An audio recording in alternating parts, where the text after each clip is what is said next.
Hello YouTube! It is Toy Adventures back again with another special review. And today, guys, we are taking a look at something I have been asking for since the inception of this channel. A meme that I feel has grown on this channel, something I've always begged for, and it's finally here. I've coveted the day I would be able to bring you guys such a review. Gentlemen, ladies, and everything in between, today we are taking a look at the Jurassic World Legacy Collection Ford Explorer. This is something I've been asking for forever. Ever since I've done YouTube, I've always asked, oh, but Mattel, we could always have a Ford Explorer. Ford Explorer? Is Ford Explorer coming soon? What about a Ford Explorer for this year at Comic-Con? Is there going to be a Ford Explorer this year? I hope they reveal a Ford Explorer. I've been looking at in the news page looking for a Ford Explorer, and the Ford Explorer's finally here. I almost sound like a mental patient, but it's finally here in the flesh, and it is beautiful. So, finally, we have our Jurassic World Legacy Collection Tyrannosaurus Rex Escape Pack. So, obviously, this set is based on the most beautiful scene from Jurassic Park, where the T-Rex breaks out of its enclosure and just trashes the beautiful Ford Explorers. So, this set comes with yet another epic chomping T-Rex and a brand new little mini figure of Tim Murphy right there, Joseph Mazzello. So, this is a really awesome set. I'm not sure why it didn't come with Lex. Hopefully Lex comes with a different set and they don't just jib us out on another female character. So that would be cool. Getting any of the original cast is nice though. So Timmy is most certainly welcome here, and he has his cool little goggles. Just found this today. I literally just woke up, checked my app that tracks where it's being stocked in at stores, and it was near my store. So I literally woke up and got dressed and we went to Target immediately. So I'm very happy we got this, and this isn't quite all we got, but I'll talk about that later. First, we have some announcements. The channel has just got closed captioning, and also captions in other languages. So if you're deaf, if you speak another language more fluently than English, or if you can read better another language, or if you can't speak English at all, you can now have our videos captioned. So you can have them, I believe we have it done in Spanish mostly right now. We're trying to get Portuguese, Russian, maybe even Japanese and Chinese, hopefully. So all of you international viewers, I'm really hoping that soon enough you guys will be able to fully enjoy the toy movies. And I'll keep you guys updated on the progress of us captioning our videos. It's starting out slow, it's a really hard process, but we are getting through it. And yeah, I just thought I would announce that because it is exciting. So many more viewers can now enjoy the movies. Alright, so with that announcement out of the way, I have another review planned, and it is the new T-Rex. Hate to kill the surprise, but the next review will be this guy. I found this at the same Target. Super happy to find him. Capture gear! Yes! That's enough of him. Back on to this review. So, oh no, you guys gotta tell I'm excited. I've been waiting for this review for years. So, taking a look around the back. Here we have the back image. It's pretty simple. It says breakaway roof, goggles included. Are they heavy? Then they're expensive. Don't touch them. So the roof breaks in, just like in the movie, not quite fully like the Kenner toy, but regardless, it has a cool action feature, and it comes with another T-Rex, and of course Tim Murphy. So not crazy decked out on gimmicks, but I'm completely fine with that. I would much rather have just a functional car toy than a toy loaded with gimmicks that can't do its job properly. And who's this? The only other figure it shows to get. Oh, I can't wait. Apatosaurus coming soon. So, okey-dokey then. Look here at the top. Nothing too special. Again, Mattel boxes aren't really anything to write home about. I mean, the front of this is beautiful. I mean, this already stands out in terms of a box. You have the beautiful rain and the broken fences in the background, and the jungle foliage looking just like right outside the T-Rex paddock. So this box definitely stands out amongst Mattel. they knew they had to give it a special box. First of all, it's Legacy Collection. Second of all, it is the Ford Explorer. So if they didn't give it a special box, that would almost be disrespectful. So I'm very happy with the presentation of this. And now, guys, I think it's finally time we take this out of the box. Ba-boom! Here we have everything out of the box. Now, obviously, we're not going to take too big of a look at the T-Rex. In fact, actually, you know what? Let's take a look at the T-Rex right now. Save the best for last. This T-Rex is literally no different from any other Extreme Chomping we've got. Maybe just in the paint-wise, it's still the same. Press the button. Has the separate tongue, not the molded tongue. There's a little foot tag for those of you who are still tricking on with this. It's a bit good of lighting, but it's just another T-Rex. Doesn't really matter. Pretty basic. And if you're like me and you want to recreate the scene, you're gonna have to buy 2 of these sets. So you're gonna have 2 free Rexes. I'm probably just gonna give this to my baby cousin or nephew or something like that. No real use to me. So enough of him. Just another basic T-Rex. Good to come with the set if you're buying one, or if you're completely new to the line, or you just want to keep it in box. We all know why I'm here, and it's this beautiful vehicle. Now Mattel has pretty much all but given up on Jurassic vehicles, so I'm extremely happy to see that they have not completely, and have given us, quite frankly, what I think is the most iconic Jurassic World vehicle. The Jeep's really out there, but nothing beats the Ford Explorer. It's just so unique looking, so indefinite, unmistakably Jurassic Park. That's what everyone remembers about the movie mostly, is this vehicle. So I'm super happy that we finally have it in physical form. Kind of strange it took so long, but I'm happy nonetheless. So enough of that. We also have a little Tim figure. I'll get into him. Well, let's get into him right now. What do you say? Like I said, best for last. We'll save this car afterwards. So the Tim figure obviously is like a little short figure. He kind of reminds me of the little Lego minifigures that are have the really tiny legs that are meant to be kids. So Tim has some actually really decent sculpting in there, and it really just looks like a little Joseph Mazzello. It's very impressive. This has to be one of the most accurate face sculpts on a Jurassic Park minifigure to date. I mean, the other ones look okay, but this one I really feel just nails them. It just looks like a little kid, and it looks like our Timmy. So I'm super happy with this figure. Unfortunately, it doesn't have any elbow articulation. You do have articulation up here in the shoulder. You get full rotation and up and down. Head is on a ball joint, so you get full rotation and not really anything up and down. Legs on a hinge, and they can go out about that far, and they actually have knee articulation, so that's really awesome. So Timmy is not a complete brick. He does have some movement. You won't be able to get him in some epic shooting poses, but he is just a little kid who runs around with a little book. And here is his goggles. And remember, if they're heavy, don't touch them. They're expensive.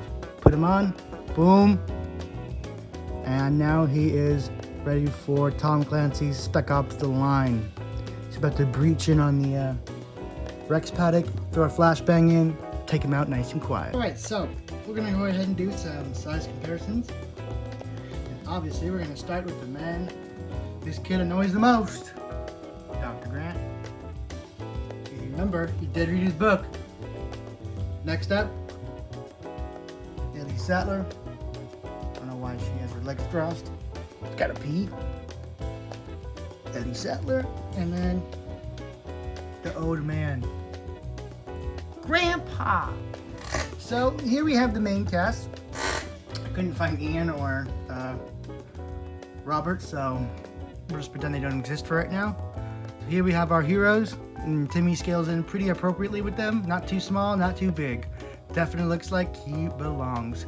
Just can't wait to get Lex so I can have a pair. And my Jurassic Park OG cast is slowly being completed. I don't know how I'm going to get that Nedry, because I really don't want to buy that Jeep set. It is the worst Legacy Collection set I've ever seen. The laziest attempt at a toy Jeep from Jurassic World I've ever seen. So, not quite keen on getting the Nedry Escape set. It's kind of bad. Really bad. So, yeah, this is my cast for right now. Okay, so finally, there's only one more thing to take a look at, and that is this beautiful whip right here. So finally, we're taking a look at the Ford Explorer itself. So first things first, we got to talk about what it is actually missing. What are its imperfections? I'm going to cover those first. I just want to say before this, while I do have gripes with this, I am still 100% happy that we have it in the first place. What I'm going to do now is just some nitpicking, so don't think I don't like this set because of these reasons. I'm being too, stringent. Just know that these are just nitpicks that I personally may not like, but I'm still very happy and would rather have these nitpicks than not have the vehicle at all. So that being said, let's go ahead and go into what they missed with this vehicle. First of all, there is no light year going around on the tires. I believe that is a detail. They had light year tires in the movie, but if you can find some third-party decals, that would be super easy to add yourself. Something that I personally don't very much like about this set is that, like right here on the hood, all these stripes and whatnot, this is one huge sticker, and you can kind of see like the line of the film around the sticker, and it kind of does not sit completely flush on the surface, and it does have some uneven surfaces. And it is kind of apparent when you get really up close, but when you're far away, you don't notice it so much. So it's not like a deal breaker, but it is annoying. But it's not something I'm really gonna cry about, And there is no black trim along the edge of the window, which there should be. That is something I can definitely add myself. I've been practicing with Gundam on painting, so I should be steady hand enough to get that done. We will see. And I'm sure there's other little things I'm missing, but I can't think of them right now, which is a good thing. So if you guys can also point out things that are missing from this, go ahead and let me know down in the comments. Like I said, I really just much rather would have preferred printing, something much more permanent that won't, end up peeling up or whatever one day. I don't know how many people are going to be making replacement decals, so this could end up being a big problem if these are not the super good kind of stickers that don't end up peeling up. Like all the little stripes on the door are a sticker with the Jurassic on it. Only thing that's printed is the window red. Everything else is a sticker. So I'm going back here and right here as well. So all these little stripes are all just stickers, and that's not really epic because considering up here, I believe, yep, all right here, up here is all printed. So I don't understand why all of this couldn't be printed. Maybe it's just too much money. I don't buy it. I don't think so. I think this is just laziness once again. Nothing down at the bottom, but who cares? It's a toy. So I'm not tripping. This is not a model kit in any sense of the word, or a model car, so I'm not tripping about any of this lack of detail on the bottom or in the front. In fact, the front, I just noticed, has that really nice kind of wood cabinet look that it did in the movie, so that's actually a big plus. One thing I don't fault these cars for is the inside. They're going to be bare bones. They are just mass-produced toys, so I am completely fine with it looking really cheap inside and looking really good on the front. I mean, even with the stickers aside, they are good enough to the point where this looks really awesome from the front. So now that we've gotten the negatives out of the way, let's talk about what I like about this car, and there's a lot. Alright, so getting on to what I like about this vehicle. Whoops. It actually functions as a genuine toy car. This isn't just for show. And what I'm about to say, maybe, obviously, but you'd be surprised how many modern toy cars can't do this basic feature. And when I mean most, I mean not even Mattel's first Jeep. Opening doors. What a concept. Everyone in this audience just had their mind blown. You just got sent to another dimension. Opening doors on a toy car. Guys, where has this technology been? Where has it been? Because I'll show it in a minute, but Mattel's first attempt at the car, which is the first Jeep, which I still love without a doubt, doesn't have opening doors, which is brain exploding, illogical fallacy right there. Why is the door not opening, but it has a working winch? You know what I mean? So opening doors, both doors open, not just the front, back doors too. Unfortunately, this part does not open up, but it does have like a little handle that makes you think maybe, but no. So you definitely can load this up with figures, and you know what? I think that would be a good test right now. But before we get onto that, let's continue on with what I like about the car. Dyno damage feature right here at the top. You can push that in, and you can't fully break it, but you can push it in just enough for the T-Rex can do that same. So that's always cool, you know, kind of bringing back the dyno damage. I would have kind of preferred it to be a separate piece, but then again, they can't get lost. And yeah, I mean, just the colors are perfect. This looks exactly how I wanted it to look. It has that nice glistening car kind of shine to it. And you got those really nice, you know, oddly really nice decals here in the back that say Ford Explorer and Ford right there, and the little license plate. Like, these are so crisp. Like, this is where they really put the attention on it and made it perfect. So I'm really happy about that. Funny that they put a real attention to detail on the little things, and then kind of like the big things right here are just big old stickers. Who cares, you know? Just interesting little design choice. So no matter what, you always have number 4. What I'm hoping for is more people make like third-party decals and whatnot, so I can, you know, change the number. So those are just little ideas. Other than that, let's test this vehicle's ability to be a toy car. You know, it serves its purpose as being the Ford Explorer with flying colors. This is the Ford Explorer, no doubt about it. But can it be a good toy car? Can it hold everyone it says it can? Okay, so I have this handful of figures right here. Let's load them up. First,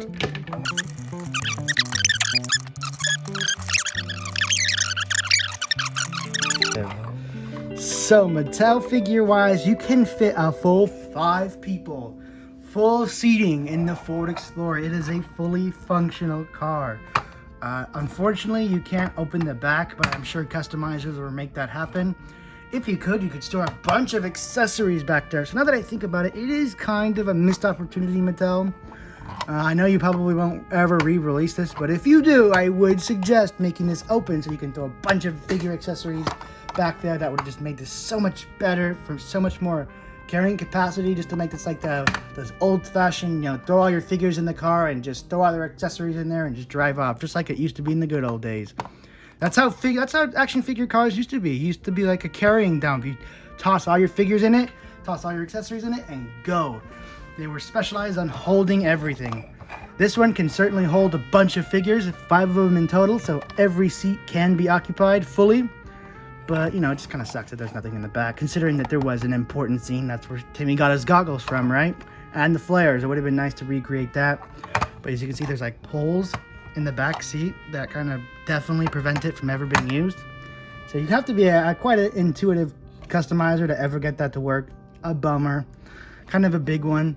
But I didn't expect absolute perfection from a Mattel vehicle, because they do cheap out in some locations. So kind of a bummer, but I mean, the amount of figures that can be stored in it certainly make up for it. So this looks awesome. Well, we know that, you know, Mattel figures can fit in there. No, duh, it's meant for Mattel figures, right? But what about Marauders? And what about Joy Toy? I know a lot of you guys who collect that want to know, okay, this serves the Mattel line, but is this just a good Ford Explorer in general? I mean, because there's a lot of people who are going to buy this, strip everything off, and repaint it to be whatever they want it to be. So I want to appeal to those people too. Is this, aside from being a good Jurassic Park vehicle, is this just a good 93 Ford Explorer? Let's test that out. We're going to be testing it with a G.I. Joe, with a Joy Toy, and with a Marauders Task Force figure. So these are the 3 leading 1/118th scale figure lines right now that are truly leading. I mean, you got stuff in stores, but they don't compare even half to the quality of these 3 lines. This is the new reissue G.I. Joe that they just started releasing now in stores. I'm super happy about that. These 2 are the best you can find for 1/118th scale, Joy Toy and Marauders. I'll say it now because people still ask me, even though I made an FAQ, Yes, those are the two main figures I use in my movies. Joy Toy and Marauders Task Force. Just look those up. Okay, so we're going to start with Marauders because they're the biggest. So they'll be the most telling. We're going to try and put him right here in the driver's seat. Now do keep in mind, he does have stuff on his thighs that may impact it. So far so good. You just kind of like got to stuff him in there and he works. He works. His hand on the steering wheel. It is a tight fit. His head is touching the roof, but it works good enough. Marauders can fit in there. Next up is Joy Toy. Joy Toy always has the problems because of the way they're built. They can't fully put their legs into a sitting position. So sitting them in anything is extremely difficult. They can just barely fit. As you can see, it's a really cramped. I'm trying to get there with that glare. It's really cramped in there. But just friggin' barely. He's just like, his head's all cramped down. So I'm gonna go ahead and say no on that one, actually. I'm gonna say no because it just looks so unnatural, and try to pull him out, his head comes off. So I'm gonna say no on the Joy Toy. Joy Toy can't fit in there, but that's not a curse because Joy Toy figures are just built stupid. To be brutally honest, they're not built very intelligently, so they can't sit on anything. Their articulation is unparalleled, but I mean, basic sitting poses, that's the best you're gonna get. So it's really Joy Toy's fault. These are not good for vehicle kind of figures. These are good for just posing, standing up. Do not try and sit these down. Joy Toys are not for that. So I'm gonna say no on the Joy Toy. But G.I. Joe, I can almost definitely say yes because these guys are just too Chad. These guys can do anything. Bend their legs. I mean, these guys were built. Vehicles in mind. So it would be kind of blasphemous if Sergeant Stalker here could not sit down in a Ford Explorer. But he can. His legs are a little awkward. And I don't think you're going to be able to fit as many G.I. Joes and Marauders in here as you will Mattel. But you most certainly can use this vehicle for other 1/118 scale figures. As you can see, they don't sit down very well. And he kind of has to sit cross-legged. I have to keep my finger so he stays. But you do have to sit him down cross-legged because there's no real spot for his feetsies to go. So, that is pretty much it for that. And let's go ahead and do some comparisons for the final part. The final part, how does this compare to other 1/118 scale vehicles? Let's see. Alrighty then, so I only have 3 right now on hand to compare it to, but I tried to pick the 3 most useful. So starting us off, so dirty. We have the original Mattel Jeep. Now this one's in horrible condition. It's covered in fake blood and dirt and grime. It's been a while since I've washed it. It's been sitting in the garage mostly. Ugh. Yuck. Bad comparison, but here they are together. So as I was saying, this one has no opening doors whatsoever. Kind of bad. It does have a working wrench though. Ayo. Nothing on it really opens. Again, this one's in really bad condition, so I know it looks really dirty. Please try and forgive that. It does not look good at all right now, but comparing them anyway, here are the 2 iconic JP vehicles together. These are 2 of Mattel's finest vehicles they've made so far, and they still have some issues, so Mattel's not too crazy on making vehicles, but I'm still hoping for Lost World ones. I will not turn down any of the engine vehicles. Please, please, continue this good vehicle making. Next up, we have the Click and Play, aka the World Peacekeepers Humvee.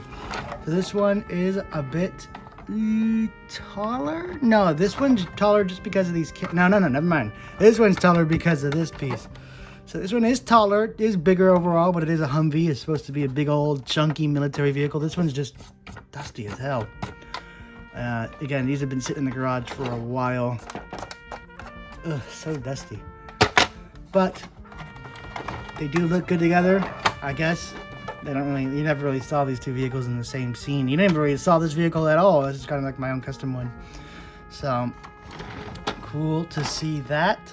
They do fit relatively nicely in scale. And for the last one, I thought I would throw you guys a curveball. None of you guys expected me to compare it to this. We're going to compare it to another favorite whip of mine. We're going to go ahead and compare it to the Jazzwares Warthog from the Halo line. So the Warthog, for what is supposed to be actually, the Warthog's supposed to be a small vehicle. It's supposed to be like a Jeep size or something. It's not supposed to be huge and giant. So this does look a little strange, but I'm going to put the fault on Jazzwares for making the Warthog so strangely huge. It almost fits like kind of 6-inch figures, maybe a little bit shorter than 6, like 5-inch figures, better than it would ever fit, you know, 1/118 scale. They look too small in this. So I'll put the fault on this one. These two kind of look a little odd together, considering that the Warthog is just supposed to be an armored dune buggy.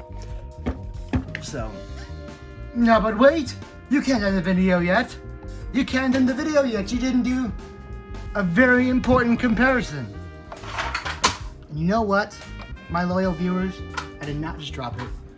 You are absolutely right. How could I be so foolish as to end this review before comparing it to its granddaddy? So here is Mattel's Ford Explorer compared to Kenner's Ford Explorer. Damn, this thing gets absolutely dwarfed. Now, of course, that's because Kenner figures were much bigger than Mattel figures. But, I mean, listen, guys, listen. I love Kenner. Believe me, I am a Kenner man. I adore Kenner figures. They are my childhood through and through, unmistakably. But damn, did Kenner get their freaking butts whooped. It's not even a competition. It's not even close.